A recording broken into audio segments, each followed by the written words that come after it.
Welcome back, everybody, to the Florida Mutineers and CCL Invitational presented by Zaxby's and Nature's Bounty. We're going into the winners' semifinals. Our featured match is going to be Indy Esports going up against St. Edward's University Blue. Indy being out of Independence, Kansas. That is a community college. So the Pirates going up against the Hilltoppers here. And we'll also have a chance to kind of give a little bit of a look into what's going on with the Texas Tech and Ottawa game as we continue through this third round of the upper bracket. And my hold shift with me is Proper. And hey, first look here on this Independence Esports squad that we have coming up for us. But the names will be very familiar, including both Big Head and Zerk.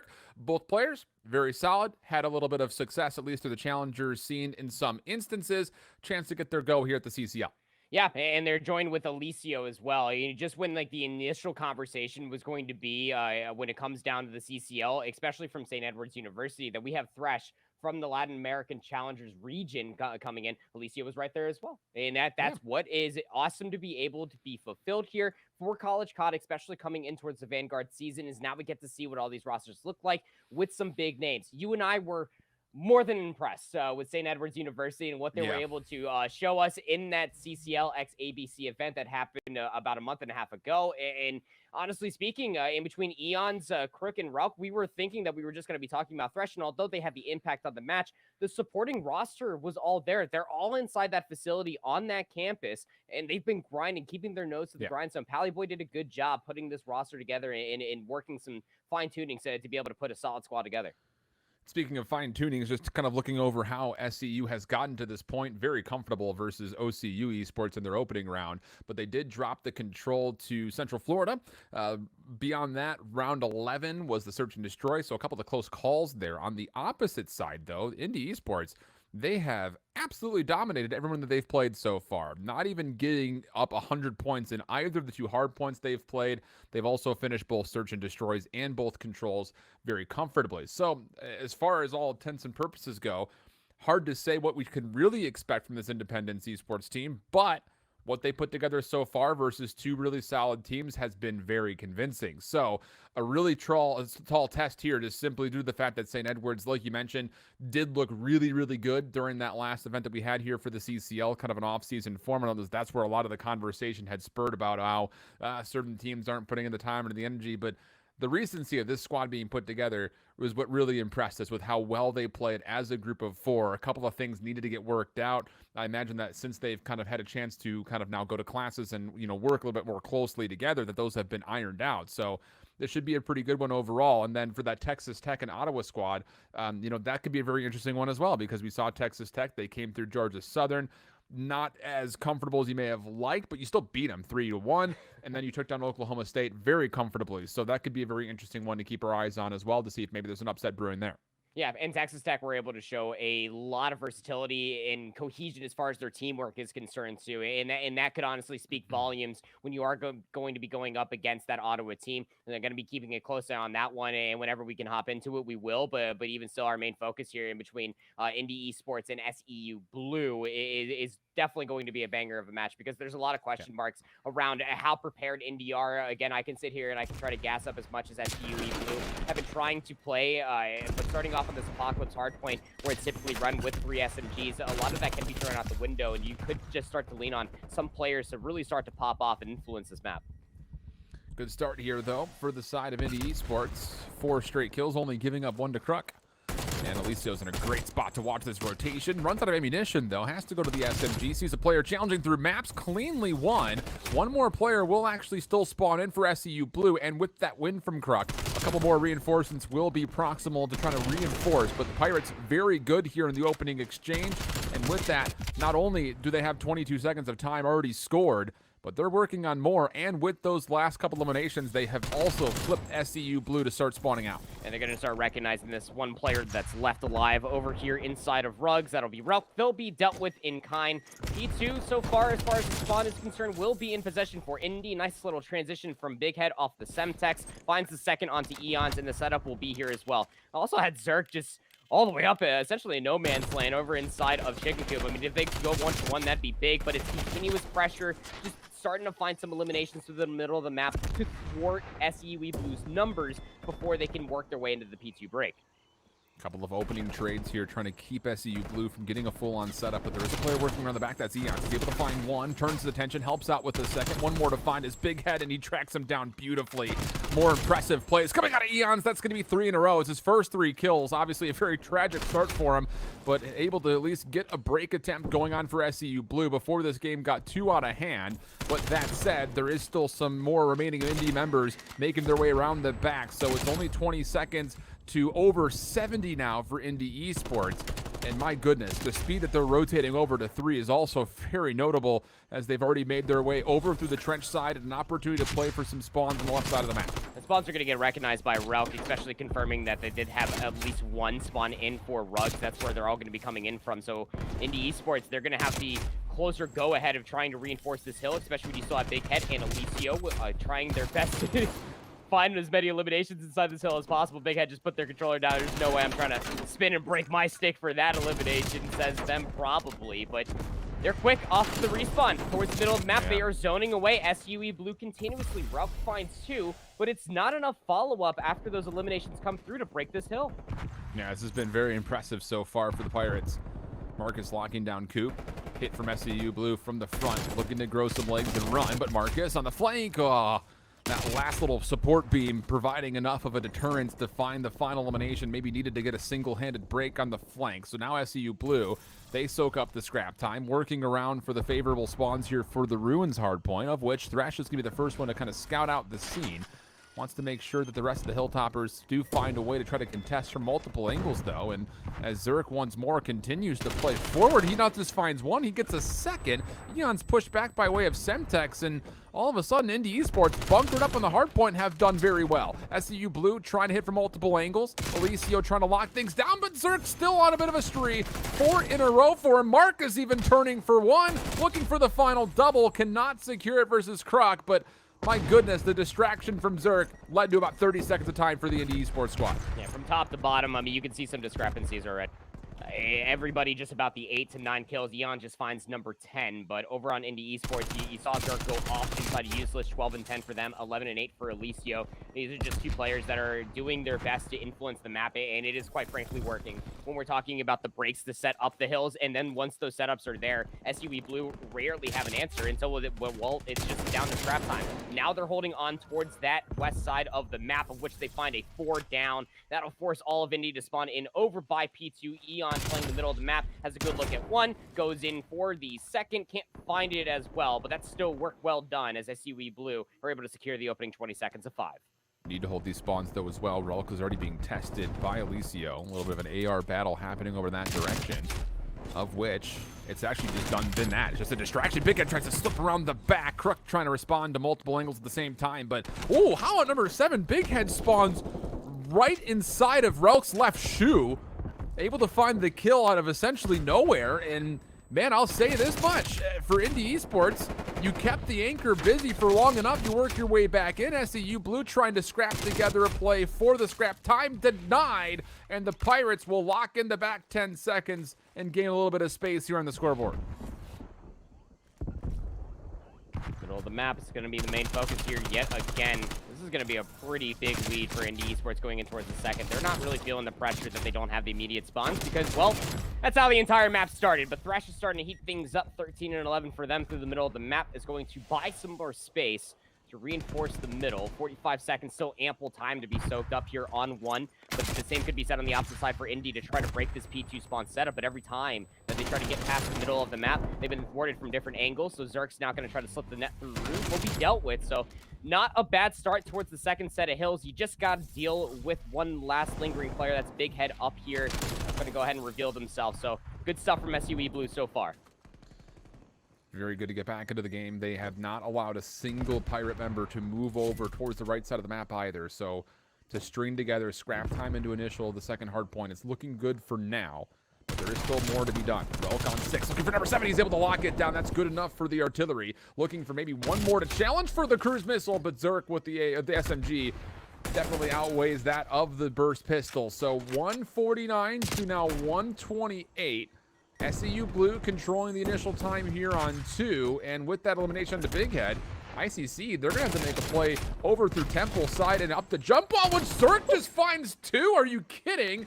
There are still spawns here for the Hilltoppers, but Relk, the only one left alive inside the hardpoint, cannot deal with all the reinforcements for the Pirates. And you're still going to spawn in, though, if you are Ralph. Eons bounces back, finds 2. It is another 4-for-1 trade there. SUE Blue with closer spawns in all. Since the second set of hard points have commenced, they brought this right back, and with the scrap time being soaked up, they'll take the lead as well, as Eons is continuously finessing around the broken statue head. Will be finally put down by Marcus, but you're constantly just cycling players out on these north and south avenues for SUE Blue to then look at the rotation. This time it is Ralph. Eons is on the opposite side from Chicken Tooth, and Ruff will drop down, has some good shots in. The Big Head can't confirm the kill, but they still have help from behind. Big Head, though, has also kept his life, at least until the Semtex eventually puts him down. About to say, it definitely would have kept the play alive for Independence Community College, but not the case. Now numbers for SEU Blue. They have been very good here in the last 3 total hills. Eon's looking to keep that streak alive, as the kills will go 3-for-1. Kruk from the trench side finishes off Marcus, but they do lose the spawns in the same process. So 35 seconds to fight for. Have to respond to what's coming in front of you, but also what very well may be waiting for you over towards Ruins. But Rel, good for a double before he falls. Kruk damage into Marcus. That'll be enough to make sure that the scrap time stays extra safe. And with help from Eons below, it's looking really good that they will lock up this time without any further contest. And that's going to be now SEU Blue. They were down about, what, 140 to about 100. Now they find themselves up 200 to 156. Yep. Oh, how the tables have turned, my friend. It's just SUE Blue able to recognize what they have to correct it, and they're just doing such a better job of not only just double challenging in certain instances of time, but just overwhelming certain choke points inside of this Apocalypse map that are just starting to sway a lot of the gunfights in their favor with relative ease. But Indy Esports in for 4. The initial 20 seconds will be here. They need this big P4 hill to be there, not only to break over 200 points, but to also just get themselves back into the game. But here come the streaks. The artillery strikes will push all of Indy Esports off of the hard point for the time being, but they stayed safe, and they re-answer perfectly. 50-50 spawns as well, at least for Zerk, who does spawn backside of the second hard point. Big Head on the hill itself will find 3. One more member from behind. It's Eons, but he gets red. Big Head trying to finesse his life, not going to be able to do it for long enough, but maybe just a touch to allow more Pirate members to come through to help. It's actually a team nade that will eventually take down Eon. One more 1v1 for the scrap time, won by Kruk. He's had himself, honestly, a really solid game from inside the hard point, 17 and 20, but over a minute and a half in the hill has definitely been one of the main reasons why St. Edwards has come back into this game. And now it's just down to, can you actually put it away? 5th hard point opens. Time looking good for the Toppers, but they will lose spawns here with Zerk winning a gunfight in the back. It's just down to, can Indy Esports find a way to clean the break?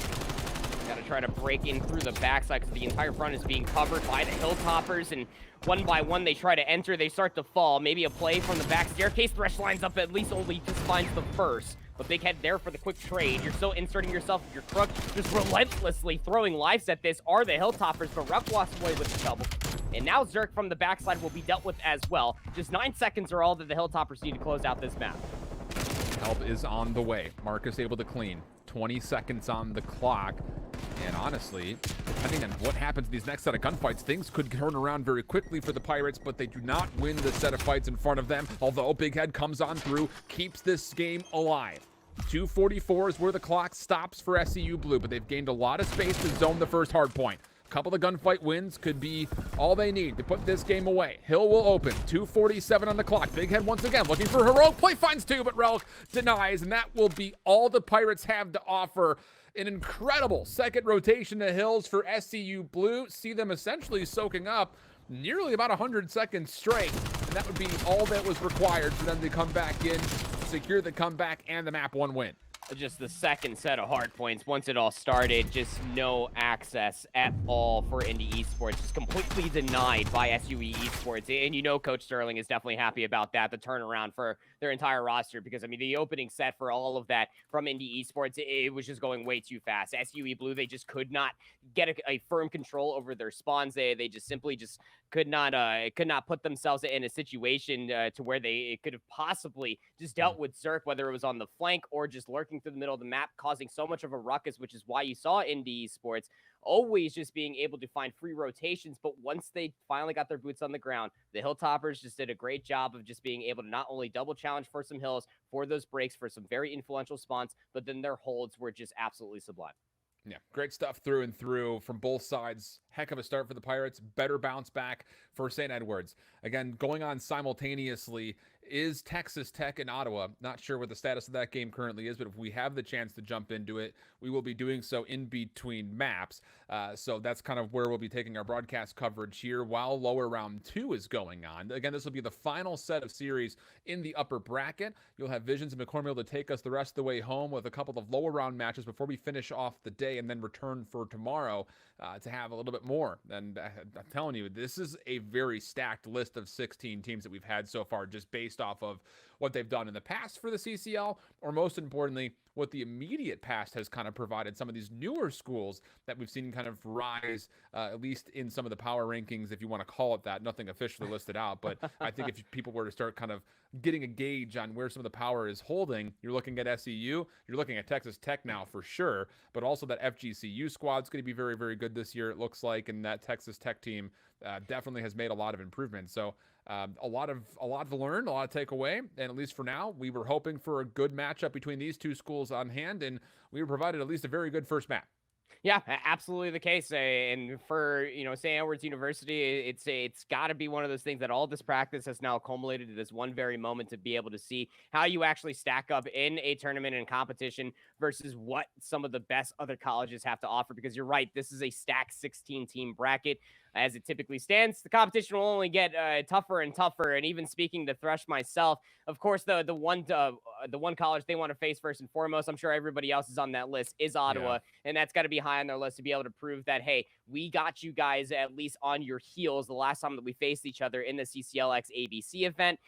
Maybe they might be able to not only take a few more maps off of them, but potentially give ourselves a little bit of an upset. It's definitely up there because this team is very, very impressive, but the same could be said for Indy Esports. It's the ability of what we've been seeing out of a few individuals, even from that Apocalypse hardpoint itself. Yeah. What Zerk was able to do with the submachine gun, Alicio with the Krig 6 as well. And as we start progressing through the rest of this series, no, it's not a typo on the screen. No, it's not a UI bug. You better strap yourself in. It's a triple dose of raid. And when you start formulating a lot of front to back line pressure and communication, these three maps, regardless of all of the game modes that are played on them, can absolutely spiral out of control. Very well could, and especially with just the overall dominance that we've seen largely from St. Edwards throughout that first tournament appearance that they had, there will be a lot kind of asked and required here for Indy Esports to continue to play tight like they did in that Apocalypse hardpoint, especially considering the layout that we get normally for Raid. So, yeah, a lot to kind of wonder about, and I'm hoping that we get an opportunity to really see the full depth of what this Indy Esports squad has, because we've gotten a good look, at least the two of us have, over the St. Edwards squad because of that last tournament. This is the first time we've seen Indy Esports come together. The roster on paper should provide a very competitive squad all the way throughout the offseason, and particularly as we get into the regular season. But as a first overall look, I'm really interested to think just to see more about Marcus. Is this the one player that I think has kind of, slipped the net as far as where we've been able to pay attention to the COD community at whole. But this start very convincing for SEU, and that's just a huge battle over the A site. Only one gunfight going the way of Indy Esports, and it's now Alicio left with the 1v3 and defuse required. Got a 74U as well. Wants these close range engagements. In a post-plan situation, you're starting to zone away back piles. Alicio will reveal themselves. They do find the first on the Thresh. They got to know that the players are going on the backside of Laundry. Wanted to pick up the Krig 6, but couldn't find it. So has to do it with the 74U. Tough ask here is St. Edwards almost playing with their food a little bit. Just kind of, you hit from one side, I'll hit from the other. Does give Alicio a chance for 1v1s. But Eon's over the top of the heady. No chance with a Krig 6 in his hand. So SEU Blue will lock things up, but a scrappy early battle here. And a lot of it, I was saying, yeah, Thresh up top got a really good look at this. I was saying I thought he doubled up, and he sure did. Even able to find the damage and the confirmation on DeMarcus. So the LATAM AR over the top, consistent. One of the reasons that we're very excited to see him now, he's got Texas Fiber on his side to see what he can do this upcoming year. That's what I was exactly going to bring up. And man, that Texas Fiber do hit different now, doesn't it, Thresh? Whoa. Opening round from them, and that's why we were talking about at the beginning of the series. Offensive round here for Indy. We'll see the same, very similar A push. Middle of the map, successful for St. Edwards, though. Successful in the fact that they've gotten some space, but Thresh is still providing some defensive pressure here from top laundry window. Nade was able to confirm the first kill, but Relk mid-map will trade things back to make it a 3v3. Alicio trying to chase down Thresh. And oh boy, Thresh has gotten a regen off, but there's help. Big Head also committing forward. Love that commitment from both players. Clears up space, but you've given away a lot of space in the middle of the map almost in the same breath. So now you kind of have to collect yourself and make sure that this plant will stay safe. What will likely go down as a laundry post plant setup. Kruk finds an ankle, does get the kill, but does not stop the bomb from being planted 2v2. And it's like you said, it's planted for laundry. Zerk and Alicio are back laundry, and they know exactly what they have to do. They're clearing out from the backside of kitchen. And Ruck was thinking about pushing it on that side, but now they'll double up here with Kruk, who is pushing all the way through red. It's going to be a coordinated pinch from pillars and from the driveway at the same time, but they don't have any immediate information. They have an idea, but no information. Stun, actually, does that connect onto the teammate? Alicio has been scouted out. Time a problem. Shots decent, but not enough damage to confirm either of the two kills. And that'll be good enough for Indy Esports to securely lock down their post plant, get this thing tied up to one apiece. Yeah, it's when that post plant starts to come through. If Kruk was able to at least stop that plant from coming through, this entire positioning gets absolutely thwarted, but it just doesn't come through. And when you dedicate that much time to go through the flank, again, you have the idea that, yeah, they're back laundry. That's where the bomb is planted for, of course. But in that post-plant situation, you don't have to challenge. You just have to throw shoulder, make sure they're not on bomb. The second you get the confirmation, then you can maybe take the challenge. It's wonderfully executed there as far as a post-plant is concerned. But how about St. Edwards for an offense? All 4 players through P5. Alicio needs to take one with him. Not going to happen, though. From the side window, though, Big Head does find a double. That's going to be okay. Turns things into a 2v2.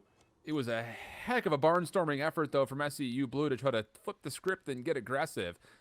But Indy Esports, they do enough to keep this all level. And giving away the position into kitchen and money window means that this play towards B is by no means safe. Zerk nearly gets a chance for a free kill. Not going to be able to find enough of Thresh's body to confirm, and everything resets with 45 seconds to play. It's going to come through from Spiral with a flash. I don't think connected on anybody. It might have, but Thresh is going to take it anyway. Take down Zerk from Spiral. I think they also saw Marcus as well. No, they did not. So Thresh will go down. 1v1. Bomb planted. Not planted, excuse me. Marcus, time to play with on his side. Semtex does not connect into Tiki. No, he thinks he's rotated maybe through mid-map. Relk's patience will give him an opportunity to play for a plant, but Marcus playing the top side window. Relk has predicted this. He sure had, but does not get a look at the gunfight that he likes. Backs away. Marcus also getting a stun. That'll keep Relk at least at abbreviated health for a little bit longer. Has to stick for a plant. Not going to be able to get it down. Relk needs to chase down a kill, and he's playing a passive angle. Not going to happen. Marcus just backs away. And Indy Esports get kind of gifted a round off the clock there after what looked to be a very successful hit for St. Edwards. It was this play for Big Head to come back and find 2 that really saved it. Yeah, it really was. That 2-piece right there, it also came down, Thresh just not holding the angle a little bit longer. Some initial damage did come through in that gunfight, and they couldn't hold it longer by Spiral. Did not see that Marcus was still hitting down from that angle, and then they get gunned on the back from Tiki. There's a lot of unfortunate things went wrong, and they couldn't capitalize on the planting the bomb once they lost those numbers as well. So, good defensive round. Indy Esports, Alicio, Trick 6, also opens up first blood on the offense.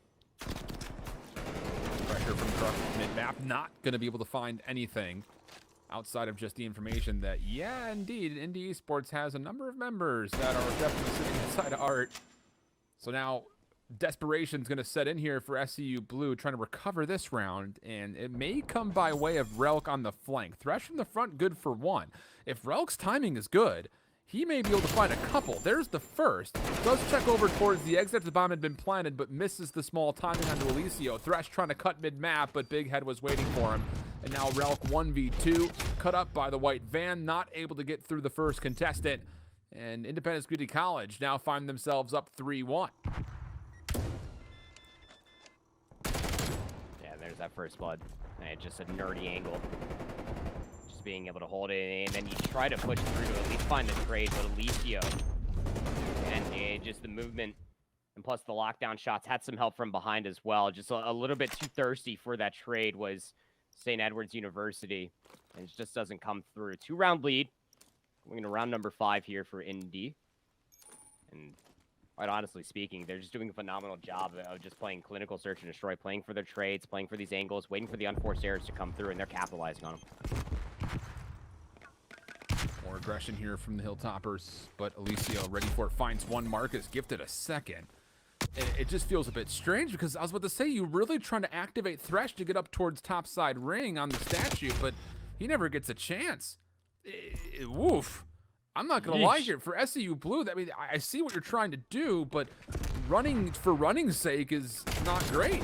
You need to be able to set somebody up when you try to get aggressive like this. There was no pressure through the mid-map. Heck, nobody from St. Edwards even looked over towards screens on this push-through ring. Look, I like cardio as much as the next guy. You know, full sprints, nice which light is zero jog. for me. I hate cardio. Yeah, exactly. I was gonna say, but Alan I Hold Shift does not like climbing up big hills, and I don't think that the Hilltoppers, although to their namesake alone, are not going to enjoy doing this very massive mountain-esque climb, being down 3 rounds. It's already one thing to be down 4-1, but this is a must-needed round going forward for St. Edwards University. And again, Alicio, what is this, like 4 first bloods in a row for this guy? Yeah, for real. Alicio is 6. having his way, man. Okay, it's 3. Thank you. Was that Switchy that gave me that? Thank you. But still, 6 straight for him. Get another. You pretty much win the search and destroy by way of an artillery strike. Plus, of course, the round at hand would give you a 4v2. Bomb being planted. Marcus watching over the top. The help is just so good for Indy Esports. Kruk will find Zerk, but that's a mere footnote in the story which is unfolding here for this round number 6, math. And the setup for Indy Esports is perfect. There's only one way they can hit you without you seeing. That's over towards screens. Alicio playing off the corner, sees both members, not able to find the first. Time coming through, but Marcus watching the angle. Semtex will also, I'm sure, connect on the truck. It will. Easy follow-up, no problem.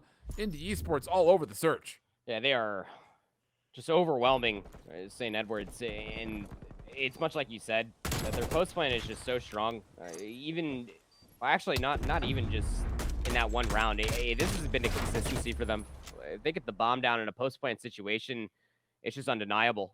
The way that they've just been able to deal with all of the information, whether an elimination comes through or just off of the angles alone, they're doing such a great job of just playing these off angles just to find information and then collapse on the St. Edwards for these eliminations as well. Untradeable at certain time. And the Hilltoppers, again, they want this aggressive push to the mid. Circus ready. Break 6 for 2, but Rauk answers back with a 2 of their own. I don't know if it's worth.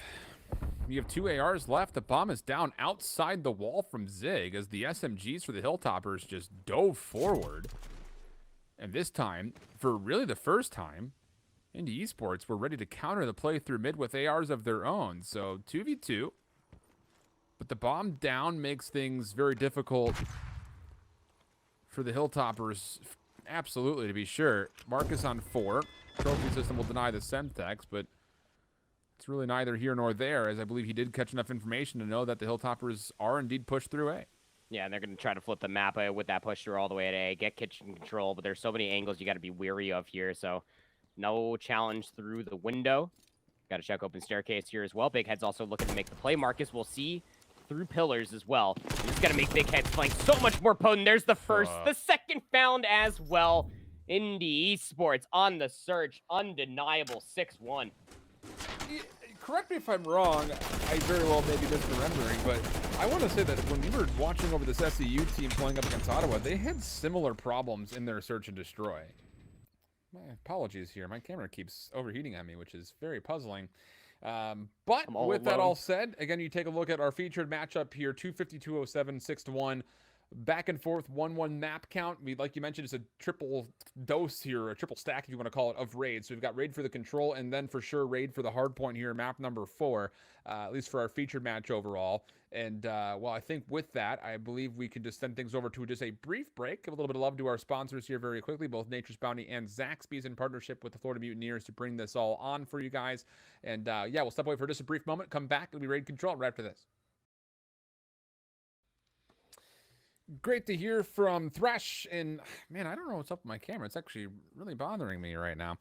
We continue to get overheated up in here because the action is definitely stepped up just a touch because our focused matchup between Indy Esports and SEU Blue finds us tied up at what a piece. And I don't want to say that we can claim surprise quite yet, simply because we're still learning about both of these schools, but hey, Two new schools to the CCL, both providing one heck of a fight so far.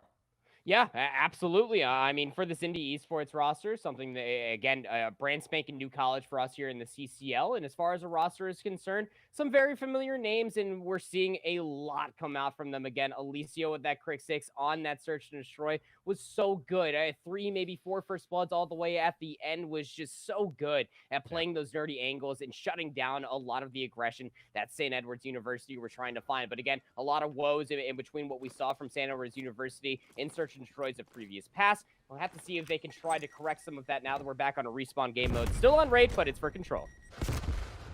The biggest thing that we've seen so far from SEU Blue is that their respawn has been really electric.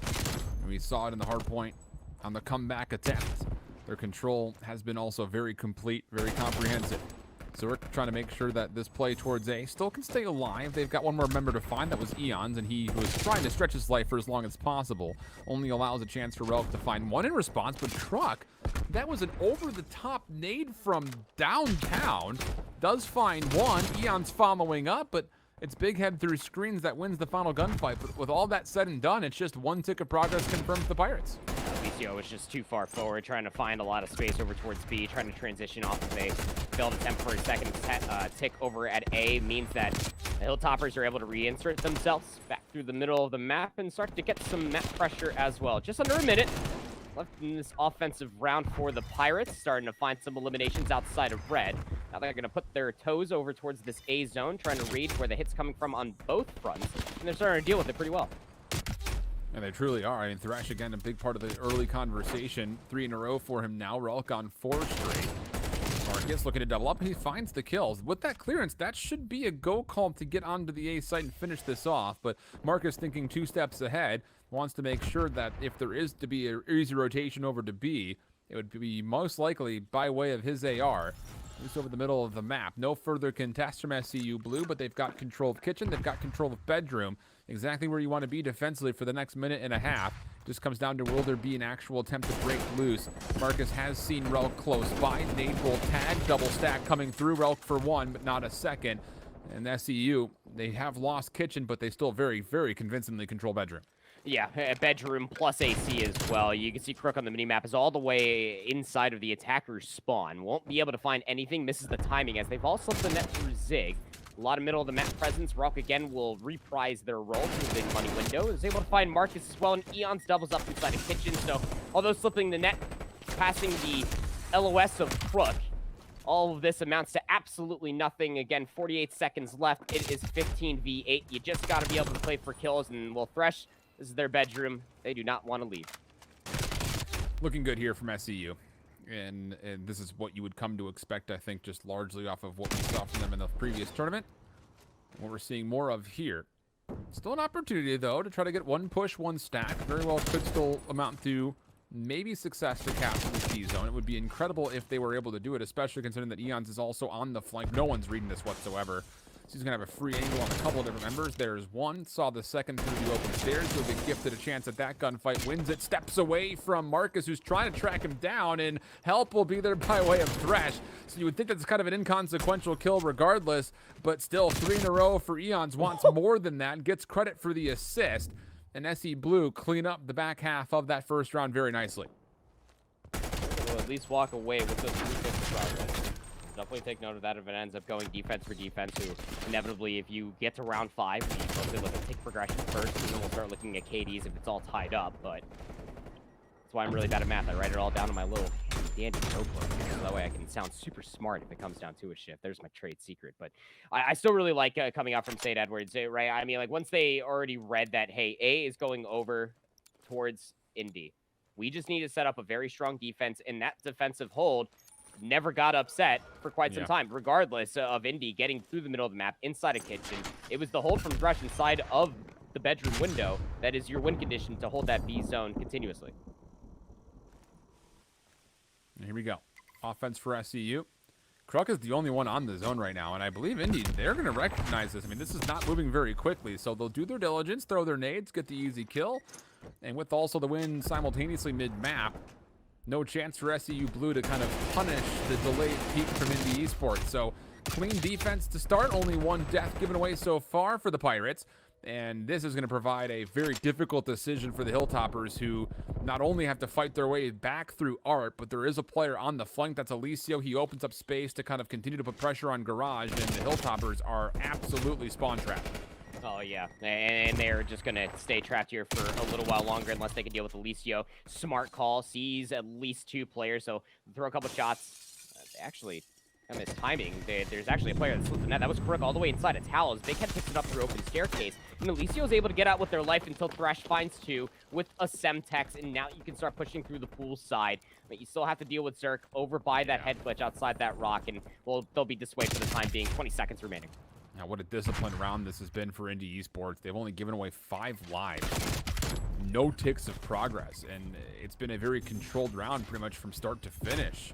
It really all kicked off with that delayed play through mid-map. Yeah, SEU Blue are kind of banking that the Pirates are going to get aggressive. That never really unfolded, and this round is going to come to a conclusion, and a convincing one at that for Indy Esports. Goodness, had a chance to maybe even extend their first offensive attempt, but this defense has been locked down central. It really has been, and it's much like you said. It's they were able to recognize how slowly that tick progression was tacking on up there at A, and because of that, the late hit through the middle, and probably catching a lot of St. Edward's University by surprise about how delayed that truly was. Just completely just threw them on the back burner. From there on out, there was just so many missed timings as far as finding trades, finding eliminations. I still don't know how Alicio was just so elusive over towards that pillar just outside of bedroom for such a long time until the Semtex finally claimed their life. But it's those little things, especially in control, that can give you these tremendous amount of win conditions. And Indy Esports is showcasing the one that is most important, and that's preserving their lives while also denying the map along the way. Well, round 3, offense here for Indy Esports. Once again, default play over towards A. Kills looking good through the middle of the map to allow an opportunity, for a 1v1. Big Head winning that versus Thresh. That'll allow a second tick of progress to come out. Alicio there to assist, and this A zone is likely gone unless Kruk and Eons decide they want to try to play for this. And with the kills from Eons, they can't afford to do that. Now Kruk gets activated. Thresh also getting a part of the picture from the middle of the map, and that will be good enough for SEU Blue to essentially deny what looked to be a guaranteed first progress at A. Yep, no extra 60 seconds.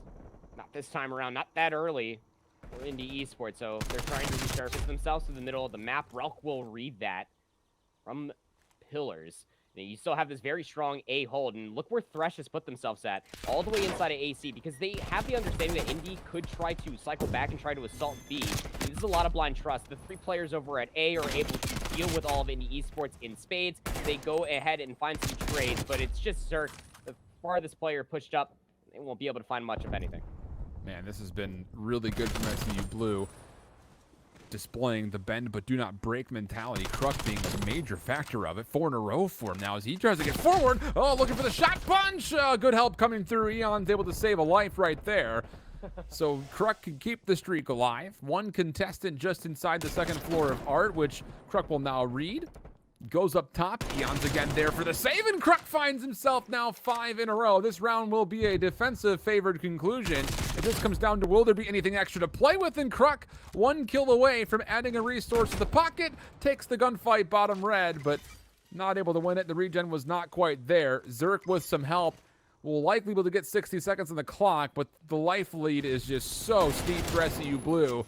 It would be an absolute breakdown if they were to drop this round. And wait a second, no. 3 straight kills come through with the rotation over towards B. They're going to have numbers to try to hit this and maybe even get a tick of progress.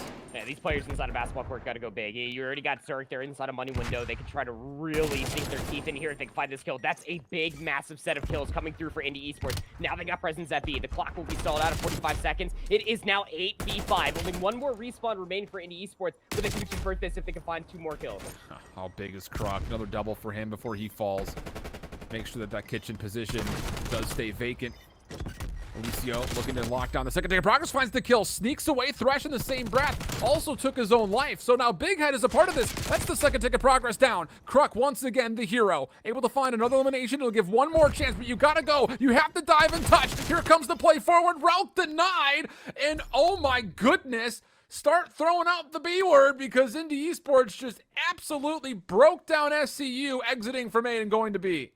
broken down, caster's curse. I think those are two phrases that you can kind of say, this is your fault ultimately, Shift. You said that there was just simply no way that was going to happen. It absolutely happened. It was just such a sufficient amount of kills. The back-to-back clean kill feeds, maybe there was only one trade in a series of 2 team gunfights that came through for St. Edward's University, and they just simply could not keep their footing. Once they started getting overwhelmed by Big Head and Co from Indy Esports transitioning through the middle of the map, they just could not resurface themselves. So now up on map point for Indy Esports, if they can have another stellar defense, the aggressive hit over towards A for St. Edward's University will not amount to anything. They've only found a single elimination, and they will be set back to spawn early. Man, this is not great news for SEU. Once more, finding zero headway on this offense. The patient approach from Indy has been undeniable so far. Truck's able to find one. Isolation comes through, but Big Head does well to find one for his life. Zerk trying to chase up with a pistol. He's going to be able to put himself on a double. That's 5 in a row. Looking for Relk. Finds him, but he was too much hit up to where he couldn't win the gunfight, and Relk turns that into a double of his own. Again, pretty negligible, all things said and done, considering the fact that really for SEU Blue, they're still trying to work their way out of spawn and get over to the A zone. Yeah, and they're not doing it with relative ease as well. The cycling for Indy, just finding continuous 2 pieces, 3 pieces. Zerk across the map from ring towards the open staircase. Eons will get the first shot that time around. We'll take down Zerk, but this is now going to transition over towards a B hit for St. Edward's University. They have 3 players over in the specific spot. As Eons is trying to swing a little bit wide to take a look at Spiral, they will lose that gunfight. 3-for-1 trade. It's just Relk to go absolutely massive. They simply cannot. 28 seconds remaining and only 1 tick to speak of.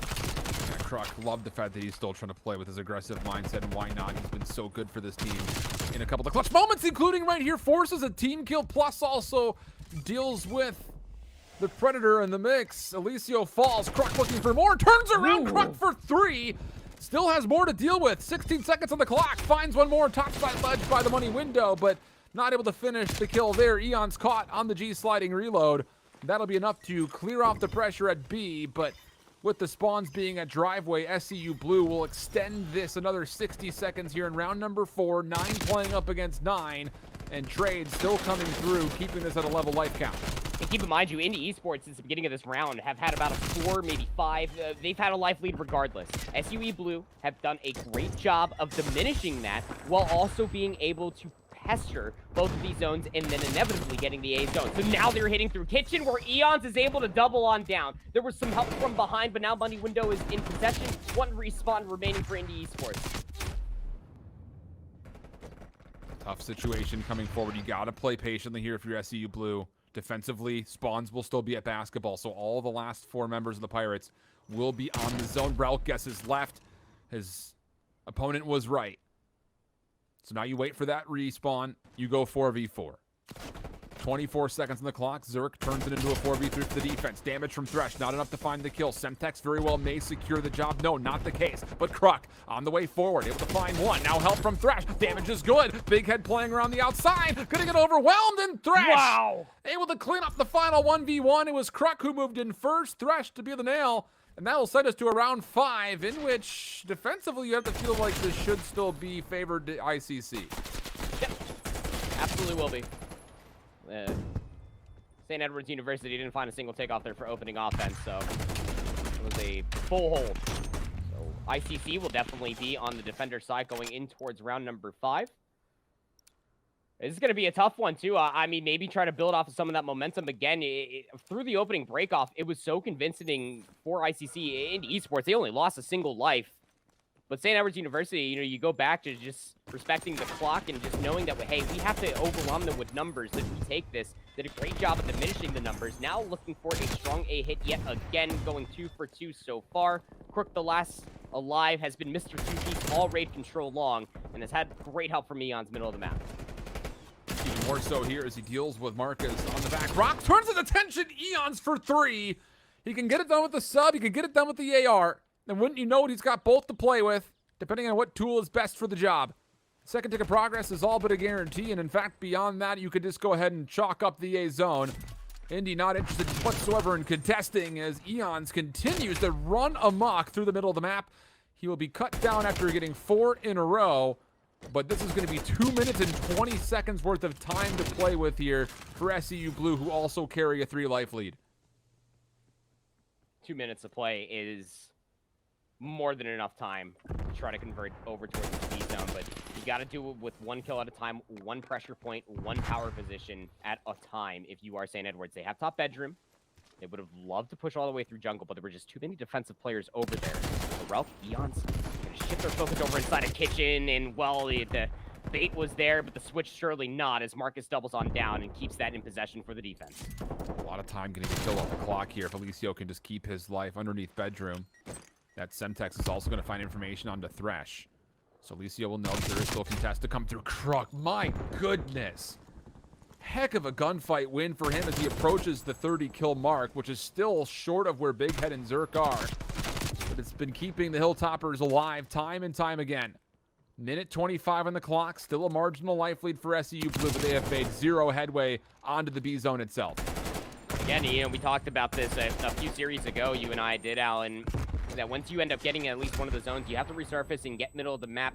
But this is why B is so hard to be able to take. Even though you secured the A zone, it's just one less angle, more or less, that Indy don't necessarily have to, give too many numbers towards. And every single time that 1 power position gets taken for St. Edwards University, Indy Esports are quick to remind them, hey, we're still down here inside of Tiki. We can still gun you inside of Kitchen. We're always going to have Marcus on the backside there from the respawn as well. The battle inside the bedroom, though, will be secured for SEU for the time being. SEU really need to capitalize off of these kills. Really good kills clearing out the pressure through bedroom, but they lose mid-map positioning because of the play. Big Head outside Tiki. He's been here almost every single defensive round, and he's been a problem from this position, continues to be so once more. 2 in a row for him. 26 seconds on the clock. Predicts Rel, finds the shots right over the top of the head. He good for 3 in a row. Trophy system available, drops that immediately. SEU Blue do not have a full setup to try to break on through, so it's Eons who tries to make a solo play. Not going to happen. Onto Kruk, and why not? Finds the first. 10 seconds on the clock. 10 playing up against 8, but the lives may not be the difference maker here. Kruk on the way in, finding more than that. There's the second up top. He's able to get some team shots on Zerk. Last 2 members alive for the Indy Esports squad defensively are playing through open, and they're going to run right into Kruk, and they deal with him, and that will be the final play. Very likely Eons tries to stretch the touch, but not allowed to, and Indy Esports, after breaking down SEU Blue in round 3, confirm things here in round 5, and they'll go up 2-1 in the series. I mean, 2 minutes on the clock after getting the A zone should be more than enough time to be able to convert over towards the B zone. Should be. But when you just continuously get denied through the middle of the map and you say, okay, well, let's try to hit it through the front, and then you can get further denied by Big Head, it's just so frustrating. We'll shift our focus, and we'll continue on with that conversation when we go into map 4 for that series. So we shift our focus over towards Ottawa versus Texas Tech. With that Ottawa, we're able to take the search and destroy. I don't know the scoreline for that one, but here in the here in the checkmate control, I mean, Ottawa are still able to take the round. I mean, this is our not to the challenge bracket, but this is our #1 seed in CCL for a reason. Oh, absolutely. I mean, you have to feel like they're the favorite without any debate going into this tournament as well. Although new contestants have been arising in this offseason, one of which SEU Blue, who were in the grand finals versus this Ottawa squad last time around, were not quite able to thwart the giants that have been the Braves. And Texas Tech find themselves in a similar situation, needing to get a reverse sweep. And going into a checkmate control is no easy task versus the AR line that the Ottawa Braves bring to the table, especially considering that you've got some of the highest finessing SMGs in the CCL as well on their side. But Black Zane able to find 3 in a row, clearing out the A lane completely. This is a good start for the Red Raiders defense. You just got to keep this playing control, maybe zone away over towards their exit as well. But Fame able to find 1, forces out a team kill. So 2 for 1, 2 for 2 now, as Syph is able to take down Fame themselves. And a checkmate control, especially for an offense, is just such a head scratcher on how you just try to work your way out from your spawn. You need sufficient numbers, and you're starting to find the eliminations in plane control as well now for Noisy. Now it's just about getting control of that A lane, maybe stopping the clock over at B if you have to, but the eliminations found along the way are a good one. Lives are just about evened up here. Ottawa still looking for some space. Mid-map, Noisy the one kind of as the vanguard of this approach. To find one more, and this is actually a great position for him. Not only because he's able to control plane, but this is exactly why. You can just drop down, get some pressure onto B, and make Texas Tech make a decision defensively, of which they're really not sure what they want to do. A's gone. They still have 2 members here defensively. And now all of a sudden, the first tick at B looks like an almost guarantee, especially with Noisy, who's on 7 in a row, 14-5 for the young man. And Tyler Bailey continues to pop 15-6. And with those kills, the second tick of progress with the double stack will also come through at B. Oh, Texas Tech, a minute 40, and they have to still find a way to retake this B zone. Yeah, and it is an uphill battle to say the least. Island will be there just trying to anchor things out when they have lack up top. Noisy wants to become the captain yet again. Thrown shoulders. Doesn't know that there's one on top of the table, but now let's see Sight just slide all the way through. It was the switch that didn't come through. I mean, Lack is still chasing this, keep in mind you, and they actually go down to the process because Fame was looking over top of Noisy. These are just sufficient kills, a clean kill feed at that. The B zone will be stacked here. Third tick of progress secured. Ottawa Braves.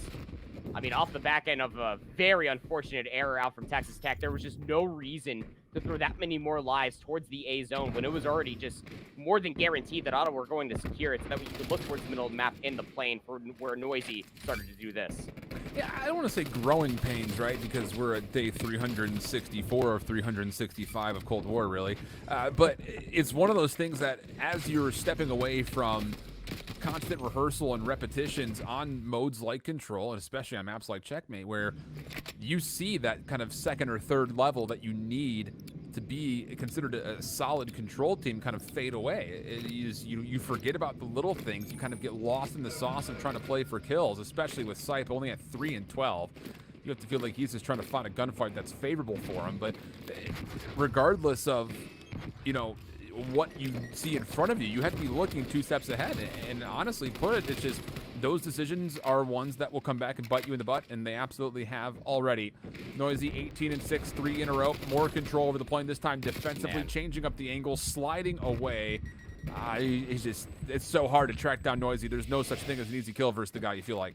He is the Houdini of this lobby right now. It's just so hard to track down. Island will finally put that streak to rest, but you know, where Noisy starts, Lightning, Fame, anybody can pick it right back up. Punch, shot, through the wall, headshot, sure, why the heck not? Lightning now working their way into the spawn, and you know, when we were watching Texas Tech earlier, this is why we always end up saying, like, yes, they look good, but how are you going to fare versus just one of the best teams that we have to offer here against some of the top AMs in our region here, Alan? And honestly speaking, again, you give Noisy just an inch to breathe, they're going to start running just 10 miles around you. Absolute devastating opening break-off, but has been resalvaged. Just 2 lives in between these 2 teams, but the 30 seconds, that's your immediate win condition if you are Ottawa Braves, but Texas Tech stop it for the time being. Yeah, this is actually looking good to put the A zone completely away. Trophy system keeping most of these Red Raiders safe, and it looks like that will be enough for the third tick of progress to come out. I was about to say, you know, for the SMG pressure, you saw Locke pick up an SMG there. Sipe has been a non-factor. 4 and 15.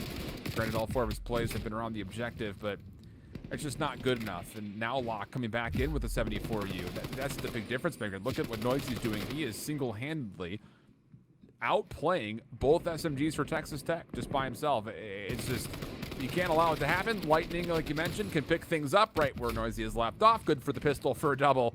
And defensively, Ottawa Braves, even though they're only up 3 lives, they have so much map control right now.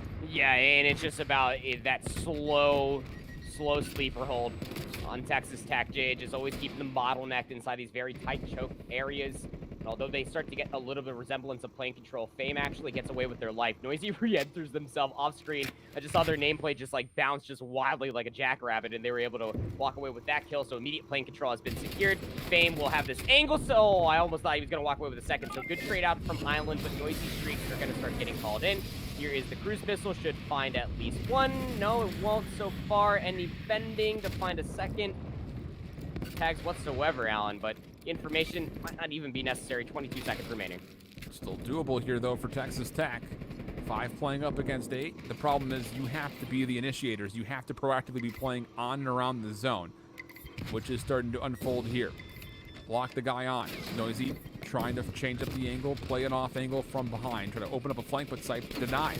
4v4, all of a sudden, a double comes out. This is looking good for the Red Raiders. They clean up the point completely. First tick of progress now gone. 4v2.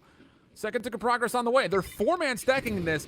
There better be a trophy to keep him safe, and it looks like there is. Noisy trying to touch, able to get there in time. Looking for a lineup. He's able to find one, but not a second. And eventually the stack of the Red Raiders will allow them a chance to get through the third round and keep themselves alive in the series for now. You know, if it was Vanguard with the MP40 and the TTK from that game, he probably would have walked away with all 3 right there. But it's not the game. Not at all. That was just wonderfully played there all the way at the end. And this is from a very unfortunate break-off for Texas Tech to then resurface themselves, to always find those trades, to keep the lives very, very tight between these two teams, and to say that you finally answered back for the pressure that Noisy was providing Ottawa in previous rounds there on an offensive round nevertheless. You got to be feeling pretty good about that. Now you got to clean up the defense. You got to really be considerate of where you put your lives and what part of the map you're trying to deny, as Ottawa are trying to push for this B zone first. Risky call here. The Noisy nearly gets a snapper onto a second. That would have been an incredible double if Island were to have fallen there. Lightning again finds a way to trade back. So 2-for-1 exchanges are going to be fine for Ottawa largely. Fan good read. It's onto the B zone. Cruelty working with him. And this zone that they have around the bottom side of the minimap is incredible for Ottawa. This is going to be a first tick of progress, if not more. I mean, you've got Cruelty who's watching the long cross. 2 players inside the plane, so you will know where exactly this defensive recovery is going to try to happen from. Island off a long angle through a lane, runs out of ammunition, forces Fame to get off the zone for now, and that will stop the progress at B, but it's after 2 ticks of progress have already been confirmed.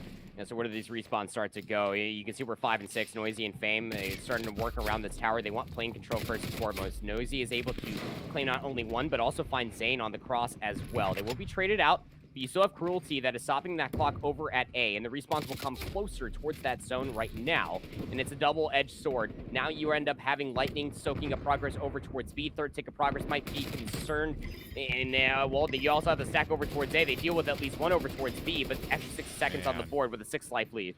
It's just Ottawa has been able to do whatever they want here in this 4th round, including the fact that the B zone never got depleted. So this double stack that could potentially come through can just put the game away. Texas Tech have to go, and you have to go now. The kills are just not quite there. Last player to touch is Island. He's doing what he can, but with an AR, he's looking for a second weapon to use, gets away from the zone, depletes it just a touch, and maybe if he wins that gunfight versus Lightning, there's a chance, but it's one of those 1 in a million talks, it feels like at the moment. Locke trying to keep things open. Not going to happen. Sipe, last player up, tries to go to the pistol. Not going to be allowed to find anything at all. And the Braves will find themselves yet another 3-0 here on the tournament. This one by way of a 3-1 control here on Checkmate.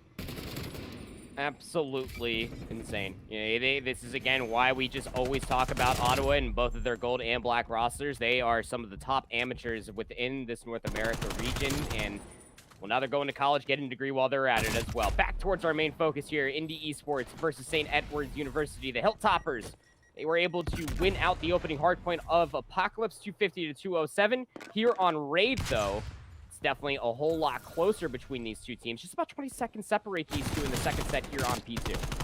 Yeah, Thrush having a great game, 20 and 16. Kruk trying to stay on his winning ways. He's positive 3 at the moment. But Indy Esports breaking in from the back, good for it. Eon's low on ammunition, and Zerk just there to help. Means that this 40 seconds is looking good, at least for now for Indy, but Thresh does actually find a way to double up. Little collat shots coming through, now on the way forward. Help on the way as there's SMGs flooding with him, and that will actually be good enough for a break. Alicio trying to continue to contest him with an aid coming out from Zerk. It's looking good for it, but Relk finds 3. Just staying where was he? He was sitting in the middle of the map, just turns around and lines up 3. That's enough for the proximal spawns for SEU Blue to get in and confirm the scrap. And you've got a couple of members here for the Hilltoppers on rotation trying to contest for Garage early. Yeah, but with the Hilltoppers being able to find that 3-piece through the middle of the map, they actually forced 2 players for their own team to spawn in for P2. The rest of Indy essentially spawned in over by AC. So they had the numbers you would think over there, but it was about a 3v3, of which the Hilltoppers were able to hang on to for the time being, and that's a convincing kill feed. 4 goes straight down. It's just going to be Marcus going on forward underneath bedroom to try to zone things away, and Thresh's good game is starting to turn into a phenomenal one, 27-19. Crook has also been Mr. Two-Piece throughout that entire control, couldn't convert it into the map win, but at the end of it, St. Edward's University, they're over the 200-point threshold. 30 seconds remaining for scrap time here, and Indy Esports, they're going to try to hit it one more time. You don't really want to give this away, so why not give it one last try? Alicio will turn his attention over towards the rotation. Thresh trying to stay alive. He's done well to keep this zone contested. That's actually incredible for him. There's no need to win this time. You're up by such a huge margin that just staying alive and making sure that Indy Esports don't get any of it is actually good enough. You're also delaying this last member to rotate, but now we've got a foot race through the middle of the map. You've got number 8 Marcus, the first player here at basketball. But he's going to need help, and that help you would think was going to be contested, but Big Head says not so fast, finds himself a double. Kruk, one of the last players left onto the zone, working this with Relk, but ICC have numbers all over the place, and now it is just down to Kruk, only able to find one. That's a 4-man feed. ICC in, but they do need to lock in the majority, if not all of this next 40 seconds. They need all of these 40 seconds right here. If they're going to get broken, it has to be with just about 5 seconds remaining inside of the hill itself. Ralph will place a nice little Semtex on the back end of Marcus, but still trades are coming all the way through. Eons has slipped the net. No, back spiral. They're going to be challenged inside the small room. Zerk will go down, but Big Head quick off the trades. It's going to be another hit from the front side of Kitchen. Crook, good coverage to take down Alicio, so that way Ralph can get inside the money window. But this is still good time for Indy Esports off of P4. They're just going to make this about a 40 point game in between these two teams, but you got to focus the rotation over towards the middle of the map as well. And Zerk, step ahead. It's already zoning away ring as well. Yeah, Kruk is once again by himself. Does find Alicio help from Eons and Thresh over the top. Zerk now getting activated from this position at ring. You don't want to give this spot up, but at the same point, you also need to help break the hard point. So you will alleviate, vacate it, and now move forward. Damage being confirmed. Able to find one. Alicio there with the 8 for more, and Marcus coming on through. It's just Eons now. He gets denied, but the spawns have flipped around just a touch. 35 seconds on the clock. Indy Esports working from the right. SEU blue from the left, and actually it's from every single direction as they get a full surround through screens as well, and that will be good for a break, and very much so likely the game. Indy Esports, one last chance to try to break through. It's going to come largely through Kitchen. Big Head Zerk for a couple. Can they get it in touch in time? Just barely. 14 seconds on the clock, and the rotation still required. They want to see this map extended. It's 2 seconds. They can only give up, but you start to look at what Indy are doing. They're starting to zone away over by driveway. This is going to be Alicio. They need to find at least one in this position. Thresh from the side of open staircase will come in. Not time left alive in P5, but they've broken inside of pillars. 2 players spawning all the way over by garage. The battle inside of the spiral, just a good one for Indy Esports. Alicio stands tall. That was huge from Big Head. Tagged up low, still walks away with 2. Kruk finessing, able to turn around. Thresh there for the help. Now the last 2 members are Indy Esports trying to lock things up. Not going to happen. It's only a nade from Big Head that can find a kill, which will obviously not be good enough. And the Hilltoppers, again, 250, 204. This time hanging on with the advantage pretty much throughout the back half of that second rotation. They'll send things into a map 5. Yeah, it started to get really close. Again, very similar score lines here between the Apocalypse and the Raid Hardpoint in this best of 5 series, Alan. And 250 to 207 on the Apocalypse, 250 to 204 here on the Raid. And again, when we hopped into it, because we were closing out that checkmate control versus Texas Tech versus Ottawa, that we didn't necessarily see the first set of hills, but Thresh was just on a tear. And I talked about this earlier on in the day, the last time that we did see a Raid Hardpoint. It's a map that it doesn't necessarily matter the weapon. The Krieg 6, although yes, an AR, the way that Thresh plays it, he's not afraid to get aggressive with Crook, and Crook finding a lot of value off their slide challenge to their bait and switches along with whatever member is with them has been absolutely phenomenal. But when you can absolutely lock down a lane, when you can make the decision that I have to play the slow AR here and then a fast AR here, that's the influence that Thresh brings on a hardpoint map such as Apocalypse and Raid, a must-needed map number 4 for the Hilltoppers to be able to force out the Express Search and Destroy. But this has been a game mode that has plagued them since we saw them the first time around. Yep, it's going to have to be clean. That much is for sure. We're going to Express. Map 5, we'll be back with it when we come back right to the backside of this break. One map. That's all it takes here to determine if you make it to the winners finals or do you have to fight through a very grueling lower bracket. My whole shift with me is proper. We've got SEU blue. After bouncing back in map number 4, they've taken both the hard points And it's now map 5 that they need to find versus the newcomers here to their CCL debut, Independence Community College, otherwise known as Indy Esports. The Pirates, they looked great in map number 2, a 6-1 tally in that search and destroy, and it's Express waiting for us here for map number 5, Andy. Yeah, this Indy Esports roster, all across that entire endeavor of the 6-1 affair that we had on Raid, it was the Alicio show. I mean, 3, maybe 4 first bloods, undeniable, untradeable at certain instances of time, because Alicio with the Crick 6 at the beginning of these rounds, we're just finding a lot of these nerdy angles that, again, what did you say? It's like day 364 of this game being released, almost in a full year in turn, and a lot of these angles are not necessarily being looked at, but are still being abused by players that have been playing the game continuously through its tenure, and that's Alicio. And on a map like Express, that could be so much more potent, especially when you're looking at some of the woes that has always just plagued St. Edward's University since we've seen them the first time around Search and Destroy. They're way too aggressive. They always try to triple stack, or sometimes all 4 players try to hard hit through a lot of these avenues, and it just doesn't work in their favor. Well, this time much more controlled, but it's Zerk who gets aggressive, finds a way around the back after the initial exchanges. Big Head also found his way down low towards the TV monitors. So it's Kruk. After he had found the first kill, he gets read by a stun here. It's a 1v2. Big Head and Zerk, they have hit this double chow time and time again. Why not do it again? Not necessarily a bait and switch, just a straight up double slide chow. Works out for him. And Indy Esports, they battle back after a very dicey exchange over the B bomb site to get up 1-0. Yep, sure did. And again, it's that double challenge that we had seen continuously, even though you go back to the Raid Search and Destroy, there were a lot of times that the Hilltoppers did have the advantage, but ICC, Indy Esports, we're just always so quick to recognize, hey, we need to double on down together and make sure that we can, at bare minimum, get the trade. It's going to be a hard hit down through departures for this B site for the Hilltoppers on their opening offense. There we go. Thresh down low. Looking for an angle. Denied, but it's actually a team nade from Zerk that unfortunately deals with Alicio, leaving Big Head by himself. 1v3. Bomb being planted. Good damage onto the first, but getting to the next. Trades onto the second, and Relk nearly steps in front, almost guaranteeing a double, but the team shots were just good enough, and SEU Blue, more of that stapled aggression, this time paying off nicely.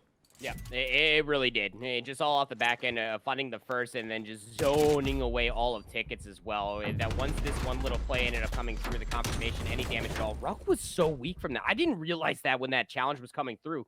He actually almost just gave up that round. That was, that could have got a little dicey if that second kill ended up coming through, but not the reality we're living in. We're living in the reality. We're going into round number 3. We're all knotted up 1 apiece. The offense for Indy Esports headed back down low. All 4 players, keep in mind you. Trophy systems are down for both sides, so nades will be essentially nullified. But the play down low, it was Alicio by himself to play the high ground. Everybody else from the Pirates playing down low, and they eventually overwhelmed the AR pressure that SEU were trying to set up defensively through the arrivals area. Bomb planted quickly, and it's going to have to be some really incredible 2-man play here for SEU Blue to battle back this 2v3. Yeah, Kruk is very quickly trying to join here in arrivals to try to capitalize on the damage that Thresh is starting to find. There's the first on the Zerg. And all of this backside is cleared out. But you can take a look at what's happening. Marcus is fully wrapping this. This could be dangerous. He's got time for it. I mean, Big Head between his 4 shoulders. He actually gets even better timing behind that. And this is just one of those situations where if you're Marcus, you run away. Make sure you check one last time just in case. Yep, nobody there. Thresh has given away this round. Not much you could have done with it. It was a good start, though, for Kruk and Thresh, able to find the first. It was just the fact that we've seen this a couple of different times, by the way. This happened at the second map as well, where Indy Esports, they get the bomb down, and they will just continue to throw shoulders and be annoying. You can find a kill here or there, but we'll use the clock as our biggest ally. Yeah, that's the one biggest takeaway that we truly did walk away from a lot of those rounds that were converted for the Pirates, is that their post plant has just been so good. They just always know what needs to be done, just exhausting the clock. And again, I almost got worried that if you get overwhelmed from that last player, that Marcus might not be able to get there in time, but it doesn't matter. That's that faith that we'd love to see in teams. 4 players strong, going over towards this A site. A lot of tacticals being thrown on the opposite side, but the biggest question of them all, did anybody read that Alicio got inside the train? You got to clear this spot if you're SEU. And actually, timing could just provide the clearance for them. Alicio tried to get a bit aggressive, helping back over towards the A side as defensively Indy Esports had to give away a lot. Bomb gets planted, first blood gets tallied, and then one more behind it. Thresh for a second elimination. Marcus up close and personal, able to find the shot punch, but he's tagged down obviously very low. So he has to wait for the regen and for his teammate Bighead to move forward, and boy has he. Moves very quickly forward, finds one player topside maps, gets the kill, turns over, finds Crook over by blockers, also gets the information on the third, but the melee came through. He would have had an angle. Just 7 shots remain in the 74U. Not going to go for the reload, and unfortunately, there's not going to be enough time here to play for the defuse either. Oh my goodness, though. Did he ever have a chance if the melee doesn't come through, maybe to go 1 for 1-1? Let's see this one more time. See if he starts channeling a reload here after the very snappy elimination. No, they just went for a straight melee, and that's just a very unfortunate misinput there, because you're absolutely right. They had a great look. Potentially 3-piece their way to victory right there, but where we were starting to sing the praises for the Pirates, the Hilltoppers are able to answer on back with a nice post plant of their own, exhausting the clock. So we got ourselves a little bit of a default offense here for ICC. Just a quick check from the catwalk, and all the way down the staircase they will go for this B site. Yeah, another angle here that Indy have shown us as far as how they want to attack this B site. This is a really good isolation. Thresh is in a lot of trouble. It's just, my goodness. You double stack ARs down low because of how Indy hit this the last time. They don't hit it the same way twice. Love the play. Big head with the Semtex. He finds his 3rd kill in a row. Chance to plant, generate a little bit more score. And 11-3 is where he'll stand for now. Alicio has found 3 first bloods, and map number 2 is now 0-3. I know it's just a funny stat line, but Big Head, 11-3. Potential to find number 4. No, Crook will stop them. But in a post-plant situation where you got one player all the way on top of tickets, or info rather, excuse me, Crook has a lot of tough gunfights ahead of him. Indeed he does. Semtex pushes him away. Marcus is playing with his food. Still nades available here for Crook. Gonna see the one down low, but the damage not quite there on the initial slide shell. Indy Esports. Yeah, their creativity of how they've hit this B-side. I mean, it's been B-side almost every single time that we've watched them play. But that said, they've hit it 3 different ways so far, which is really kind of fun to watch. I'm not going to lie. Even though we've seen this map for 6 months, 7 months, they're definitely giving us some variability that is well noted. Map's been out for like 12 years. Well, I mean, for this game. No, I'm joking. But even still, I mean, you're right, because the creativity has to be noted, because they're more or less just calling out the potential adaptation that St. Edwards are trying to pull, and it was that double AR setup, like you were saying. The way that ICC were hitting it previously gets absolutely called out from just a small little change in how they moved from down the staircase via the catwalk. So potentially to be in their heads rent-free, it's the offense for St. Edwards where they've been able to find a decent amount of value over towards his A site, but Crook's going to get tagged up, and they're going to get absolutely obliterated. Big Head will force the bomb to be dropped in a precarious position. Timing going to be everything here, really. From both sides, Marcus off screen finds one. That was Eon's lurking over to the bottom of B. So Relic and Thresh, 2 ARs in hand. Indy getting maybe a bit greedy here. Trying to play forward for the kill. They've got everything on their side, but aggression will pan out not once, but twice. I'm not going to lie, though. Those are plays where you kind of hold your breath a little bit, because you push forward like that, you're essentially just guaranteeing everything's 1v1s, and if you lose them, all of a sudden you go from a 4v2 to a 2v2. Yeah, it's much like you said. It just comes down to timing, and, you know, very aggressive end of that round. Could have absolutely flipped it back on its head, but, I mean, the Pirates, they just got to be feeling themselves. Coming off that 6-1 raid, search, and destroy, just off of the different adaptations that they're showing just towards that one site. Here's another one again, down the main hall, effectively 4 players strong. You could think that this is probably going to be a rotation where 3 players are stacked this time around. Big Head for first blood again onto Crook. That's tickets, and has Alicio to help things out for the second. It's like, you have to know that he's got help there. For SEU, these are mistakes that you should not be making. You lose the first, and you have to essentially have to hit that and take it on the chin, saying, okay, we lost one. Let's just make sure we don't lose anything else. But you take an aggressive challenge into what is essentially a 1v4. Puzzling indeed. 0-7 joining the agency is Eons. And Relk left with a 1v4.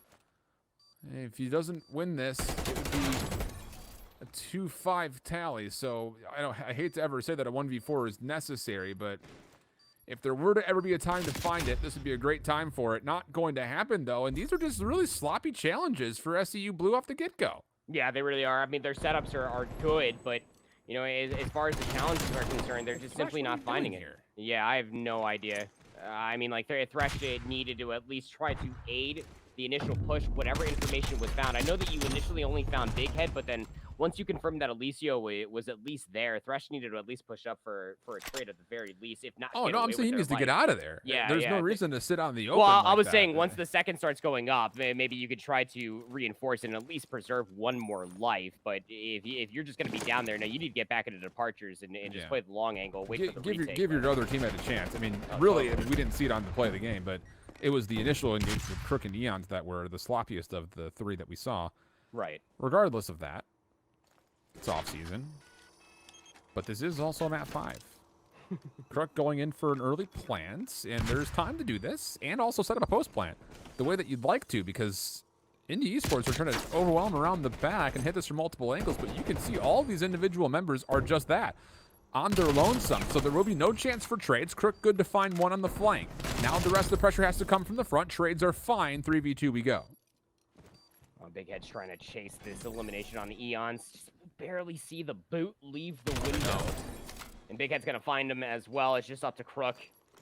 Post-plant situation. Big Head's going to come through departures as well. It's going to be a pinch on both sides.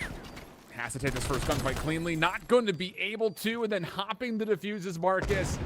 Yeah, St. Edwards, the search and destroy woes continue here. Indy Esports, they don't take any of the hard points, but they sneak away. They break down SEU in the control, take the round 5 there.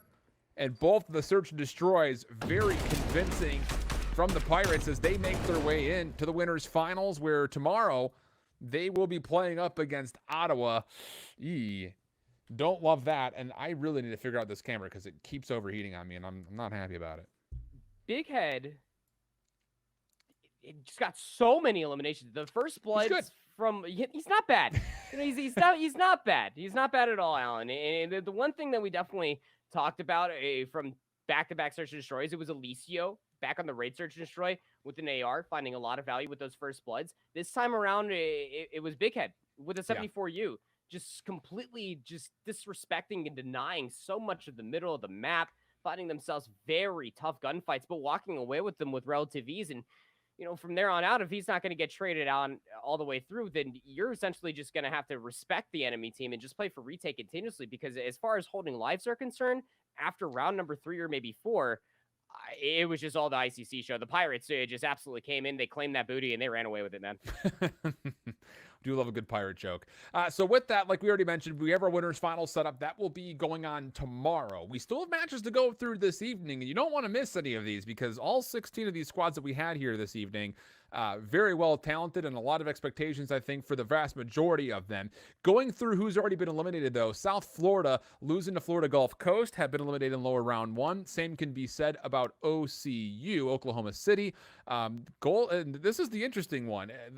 What was, I believe, the gold roster for Georgia Southern this last season. They lost their winners round 1 and then I think opted to not play their lower round 1, so they were eliminated. And then Oklahoma Christian, who were down 0-2 in lower round 1, did pull off the reverse sweep versus Kennesaw State, so they win the map 5 there and also eliminate Florida State in the next round. Oklahoma, we say farewell to after a loss to Central Florida, and then Full Sail, they got absolutely smoked by Oklahoma State. So we've gone from 16 and we're left with about 8. I say about because Texas State and Florida Gulf Coast, I believe, are in a map 5 right now. And that will then eventually get us to 8 final squads. So coming up for the rest of the evening, Visions and McCormick will be jumping on the microphone and the cameras here to give you guys lower round 3 action as well as the lower quarterfinals before we return tomorrow to finish off the rest of the bracket. Proper final thoughts here from you, though, before we switch things out. every single time we do one of these tournaments, it just always gets me just so hyped to be able to see what the next season of College COD is going to look like. Again, not a lot of players, once the Cold War season had been tucked to bed and we've said sayonara to Cold War, ever expected to play this title again, but it was all preparation for the Vanguard season. We're seeing a lot of good initial teams being based out for these colleges, at least on paper alone. We're seeing a lot of good individual strength and a lot of team cohesion being built along the way. It just furthermore, it just gets me so excited to be able to see how many more teams we're going to have in the CCL regular season, all through across the entire year of Vanguard and through the rest of this weekend. Indeed, but we're not done yet. Like we mentioned, we'll step away, do a little bit of a staff swap out here, and we'll be back with lower round 3 action here in the Florida Mutineers CCL Invitational. Don't go anywhere. More College COD coming up right after this.